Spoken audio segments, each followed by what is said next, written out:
And as we mentioned, the U.S. is providing another $800 million in military aid to Ukraine. We just talked about that with John Viner. President Biden announced the aid package on Thursday. The Battle of Kyiv was a historic victory for the Ukrainians. It was a victory for freedom, won by the Ukrainian people with unprecedented assistance by the United States and our allies and our partners. Now we have to accelerate that assistance package to help prepare Ukraine for Russia's offensive that's going to be more limited in terms of geography, but not in terms of brutality. Not in terms of brutality.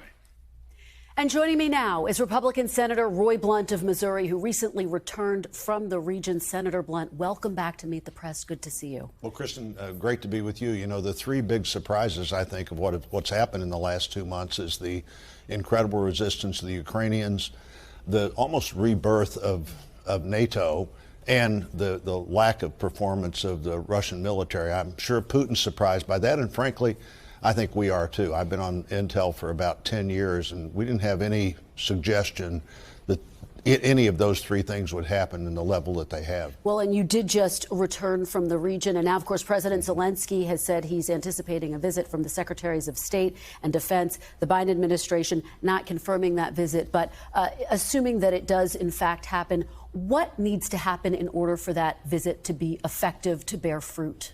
Well, I think you always want to have some deliverable when you have a visit like that. But in this case, Do you expect they will? I think they'll probably be able to announce some things about equipment, about the speeding up our efforts there. In this case, it's just a deliverable to go. And, you know, I think it's a good thing if they go and when they go. I think we ought to be thinking about reopening our embassy there. And if the Ukrainian people can stay, I think our diplomats are willing to be there. I met with a number of them just last week. I think they're a little bit frustrated that they're barely outside the country, but they're outside the country and trying to manage all of the efforts of American volunteers. There's several hundred American volunteer groups trying to help people get food and shelter and clothing. And those Americans are there, and I think the people that represent our country officially can safely be there now as well. Senator, let me ask you about something you said earlier this week. The White House downplayed Russia test firing an ICBM, an intercontinental ballistic missile. But you said this week of Vladimir Putin, quote, he doesn't want to start a nuclear war. What gives you that confidence? Well, I think he's seen what happens in the war he started that he thought he would win in a week. He's not prepared for that. They don't have an economy that will support that. They've got more than they can deal with right now. Do you have hard evidence to believe that, or is that your gut? This is just my instinct. He also said this week when Finland talked about and Sweden talked about joining NATO, well, if that happens, Scandinavia will no longer be a nuclear-free area. It's just ridiculous. You know, they've got, at Kaliningrad, they've got nuclear capacity there. He's a bully. He's a bully, and he keeps coming up with some new threat. Frankly, I think, Kristen, it's time Putin began to worry about what we would do rather than us worrying as much about what he would do. And we need to stop saying what we won't do. Even if we know we won't do it, there's no reason to ever tell your adversary in a situation like that where your red lines are. Senator, let me ask you about the big story this week impacting your party. This is this new audio tape that we heard from the top Republican in the House, Leader Kevin McCarthy. It began with these revelations in the new book, This Will Not Pass. The authors released audio in which we hear McCarthy days after January 6th saying this about then President Trump. Take a listen. I'll get your reaction on the other side. Okay. No, it'll pass the House. I think there's a chance it'll pass the Senate even when he's gone. The only discussion I would have with him is that I think this will pass, and it would be my recommendation we should do that. For context, I think it's important to point out that before the audio was released, McCarthy said that the words were totally false. He's now said that the tape was taken out of context. We understand that he's spoken to former President Trump. They've mended fences. But you just heard the audio, Senator Blunt. Given the disconnect, how can Americans believe what the top Republican in the House says?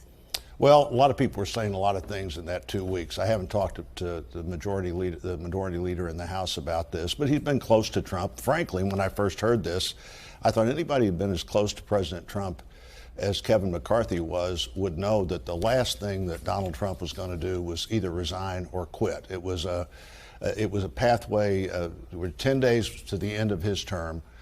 There was no way that was going to happen, and I was frankly sort of surprised that Kevin would even suggest it might be a realistic suggestion to make to President Trump. Is it a credibility problem, though, that he came out and denied it, and now there's tape that the world has heard that disproves his denial? Well, you'll have to ask him that. My guess is you don't remember every conversation you're in exactly the way it occurred, and maybe you remember it the way you want it to occur. But I've been in. I'm the only one of two people in the history of the country who have been elected leaders in both the House and Senate. I've never been in a leadership meeting where you felt like you couldn't think out loud, and apparently they have a leadership where you can't think out loud. Could it doom his chances, though, to become the next Speaker of the House should Republicans win back the House? I think it depends on the margin. So it House. Anything could impact that. You know, when you want to be Speaker, you don't just get a majority of your members. You have to get almost all of your members, and that's challenging. But I will tell you this.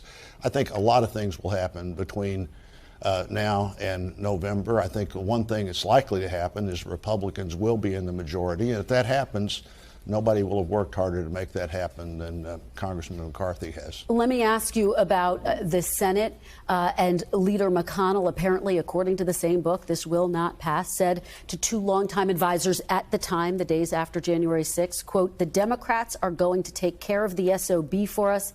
He said Donald Trump's behavior, quote, "If this isn't impeachable, I don't know what is." You are close to Leader McConnell. Is that consistent with what he was saying to you at the time? I never heard him say anything like that. He's a fairly closely held guy. At the end of the day, he didn't vote for impeachment. And, the Democrats were trying to impeach somebody who was already out of office. I think my view has been if President Trump did anything that was illegal, there's a process for that. But you don't remove people from office who are already out of office. Well, but was it your gut reaction, Senator, and again, you were involved in the broader conversations within your chamber, that his actions were potentially worthy of conviction? Apparently, McConnell said he was considering that. Did you consider that for a moment? No. You never considered convicting former President Trump? Well, one, it's not my job, and two, what I've said about that, whether it was President Trump or the people who inappropriately attacked the Capitol, anybody who committed a crime there, either planned a crime or committed a crime, there is a process for that. And I'm not suggesting that President Trump did either of those things, but there's a process for that, and it's not a political process. It's a judicial and legal process. I've been fully supportive of the Justice Department effort to prosecute people who are in the Capitol, and I've also added to that people who somehow were illegally planning activities on that day. Did you ever hear Leader McConnell say he believed there may be enough votes for conviction? No. Okay. Let me ask you, because former President Trump was out on the campaign trail last night. He's endorsed more than 140 candidates. Just last night, he repeated some of those mistruths about the election. Do you think if he is the Republican nominee, would you vote for him? Well, we're a long time to that, and of course, I'll be out of politics by then. I'm not sure how active I'm going to be in politics in the future, but I've always voted for the Republican nominee in the past, and we'll see what happens. You've always voted for the Republican nominee in the past. Will you do so again, no matter who the nominee is? Well, there's going to be another nominee, and that will be the Democrat nominee, and that's the choice you have to make. So I would expect I'd be supporting the Republican nominee. Will you commit to supporting the Republican nominee, even if it's Donald Trump? Well, it's a long time between now and then. Overnight's a long time in politics, and so I can't imagine that I won't. Donald Trump got elected because he satisfied people's need to send a message about their frustration with government.